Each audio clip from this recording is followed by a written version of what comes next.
আসসালামু আলাইকুম। প্রিয় এইচএসসি 2027 এবং 2028 সালের শিক্ষার্থীরা, আশা করি সকলে ভালো আছো এবং সুস্থ আছো। আমি তোমাদের রিয়াজ স্যার। আমি গত ক্লাসে তোমাদের জন্য নাম্বার সিস্টেমের যে বিটের অঙ্কগুলো ছিল এই অঙ্কগুলো আলোচনা করেছিলাম। আজকে তোমাদের জন্য নতুন একটা টপিক নিয়ে এসেছি, সেটা কিভাবে আমরা হেক্সাডেসিমাল থেকে বাইনারিতে রূপান্তর করব। গত ক্লাসে আমরা মূলত বিটের অঙ্কগুলো নিয়ে আলোচনা করছিলাম এবং সবচেয়ে বড় কথাটা তোমরা আজকে আমার ভিডিওটা দেখার আগে তোমাকে কি করা লাগবে, পেছনে যে আমাদের ভিডিওগুলো তৈরি করা আছে সেগুলো তোমাকে ভালো করে বোঝার চেষ্টা করতে হবে। সেগুলো যদি তুমি ভালো করে না বুঝো, ভিডিওগুলো না দেখে আসো, আজকে হুট করে যদি আজকে এই ভিডিওটা দেখো, তুমি সহজে কিছু বুঝবে না। আজকের জন্য ক্লাস করে কিন্তু তোমাকে কি করা লাগবে, পেছনে যে ভিডিওগুলো দেওয়া আছে ওই ভিডিওগুলো একটা মানে কি পর্যায়ক্রমিক ধারাভাবে ধারা অনুযায়ী ভিডিওগুলো আপলোড করা আছে। তোমাকে ওই ভিডিওটা দেখে তারপর তোমার এই ভিডিওটা কন্টিনিউ করা আছে। ক্লিয়ার?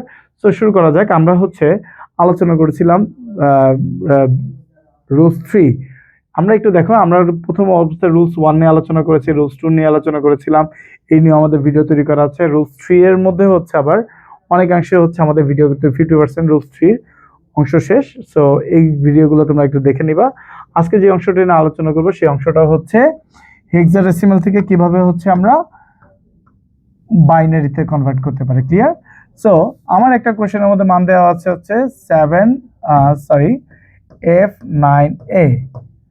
F9A পয়েন্ট, ওকে, শুধুমাত্র পূর্ণ সংখ্যা দেওয়া আছে। তার মানে আমরা জানি হেক্সাডেসিমাল বিট কয়টা? 4টা, 8421। এখন কথা আমরা জানি যখন আমাকে বলবে বাইনারি থেকে অক্টালে রূপান্তর করো বা অক্টাল থেকে বাইনারিতে রূপান্তর করো, সেখানে আমরা কি করি, অক্টালে বিট কয়টা আমরা জানি 3টা। হেক্সাডেসিমাল থেকে বাইনারি বা বাইনারি থেকে হেক্সাডেসিমাল, সেক্ষেত্রে আমরা কি করি, হেক্সাডেসিমাল বিট কয়টা জানি আমরা? 4টা। এখন কথা F9A হেক্সাডেসিমাল দেওয়া আছে, আমাকে বলতেছে কিসে রূপান্তর করতে? বাইনারিতে। আমরা জানি বাইনারিতে রূপান্তর করতে গেলে হেক্সাডেসিমাল বিট কয়টা? 4টা। আমরা মূল কথা আমরা জানি কি, যেখানে ডেসিমাল থাকবে না সেখানে আমরা কি ব্যবহার করব? বিট ইউজ করব। সো আমার এখানে কোশ্চেনে দেওয়া আছে কত? F9A। তাহলে আমরা জানি হেক্সাডেসিমাল বিট 4টা। তাহলে এফ এর মান আমরা জানি কত? 10। এর মান 15। যেমন আমরা জানি এর মান 10, বি এর মান 11, সি এর মান 12, ডি এর মান 13, ই এর মান 14, আর এফ এর মান আমরা জানি কত? 15। বলতো কোন কোন জায়গায় এক বসালে 15 হয়? এফ এর মান আমরা জানি কত? 15। যেমন একটু বলি, এফ এর মান বের করব, 9 এর মান বের করব, এর মান বের করব। এটা কিসে বের করব? এটা আমরা হেক্সাডেসিমালে বের করব। সো এফ এর মান দেওয়া আছে কি আমার? 15। বলতো কোন কোন জায়গায় এক বসালে 15 হয়? 8 আর 4 কত হয়? 12, 13, 14 আর 1 15। তার মানে এফ এর মান 1111। 9, বলতো কোন কোন জায়গায় এক বসালে 9 হয়? 8 আর 1 9, বাকিগুলোতে কি হবে? 0। তার মানে কত হবে? 1001। এর মান কত? 10। 8 আর 2 10, বাকিগুলোতে কি হবে? 0। তার মানে কত? 1010। এখন যদি সুন্দর করে সাজাই, 1111 1001 1010 কিসে রূপান্তর করলাম? বাইনারিতে রূপান্তর করে ফেললাম। ক্লিয়ার? এরপরে ভিডিওতে আমরা একটু পরে অঙ্কে চলে যাই। যেমন দেওয়া আছে কি, ADC point B9, ADC point B9। এখন এই অঙ্কটা আমরা কিভাবে করব? প্রত্যেকটার জন্য আগে আলাদা আলাদা মান বের করব। এখন দেখি হেক্সাডেসিমাল বিট কয়টা আমরা জানি? 4টা। এখন বলি তো আমরা কোন কোন জায়গায় এক বসালে ওই মানটা পাওয়া যায়। যেমন দেখো, এর মান আমরা জানি কত? 10। 8 আর 2 10, বাকিগুলোতে কি হবে? 0। তার মানে এর মান কত? 1010। ডি এর মান আমরা জানি কত? 13। কোন কোন জায়গায় এক বসালে 13 হয়? 8 আর 4 কত হয়? 12 আর 1 13, বাকিগুলোতে কি হবে? 0। 1101। কোন কোন জায়গায় এক বসালে 12 হয়? 8 আর 4 12, বাকিগুলোতে কি হবে? 0। 1100। বি এর মান কত? 11। 8 আর 2 10 আর 1 11, বাকিগুলোতে কি হবে? 0। 1011। আবার 9 হবে কোন জায়গায়? 8 আর 1 9, বাকিগুলোতে কি হবে? 0। 1001। এখন যদি সিকোয়েন্স অনুযায়ী সাজাই, 1010 1101 1100 .1011 1001। সো কিসে রূপান্তর করলাম? হেক্সাডেসিমাল থেকে বাইনারিতে রূপান্তর করলাম। ক্লিয়ার?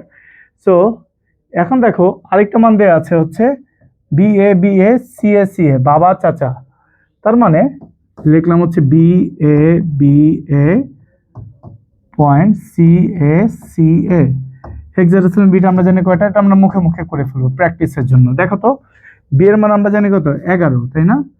দেখো কোন কোন জায়গায় এক বসালে 11 হয়, 8 আর 2 10 আর একে 11, বাকিগুলোতে কি হবে 0, তাহলে কত হবে 1011। এর মান কত হবে 10, 8 আর 2 10 1010, এই দেখো 8 আর 2 কত হবে 10, বাকিগুলোতে কি হবে 0। বি এর মান আমরা একটু আগে বের করছি 1011, এর মান আমরা একটু আগে বের করছি 1010। সি এর মান আমরা জানি কত 12, 8 আর 4 12, বাকিগুলোতে কি হবে 0, তাহলে 1100। এর মান আমরা জানি 10, কত হয় 8 আর 2 10 1010। সি এর মান 12, 8 4 12, বাকিগুলোতে কি হবে 0, এর মান 10 1010। এখন যদি আমি সিকোয়েন্স অনুযায়ী সবগুলোকে লিখি 1011 1010 1011 1010 পয়েন্ট 1100 1010 1100 1010। কিসে রূপান্তর করলাম আমরা? হেক্সাডেসিমাল থেকে বাইনারিতে রূপান্তর করলাম। এই পর্যন্ত আশা করি কারো কোনো প্রকার প্রবলেম থাকা দরকার নাই। এরপরের ক্লাসে হচ্ছে আমরা অন্যান্য অংশ নিয়ে আলোচনা করব।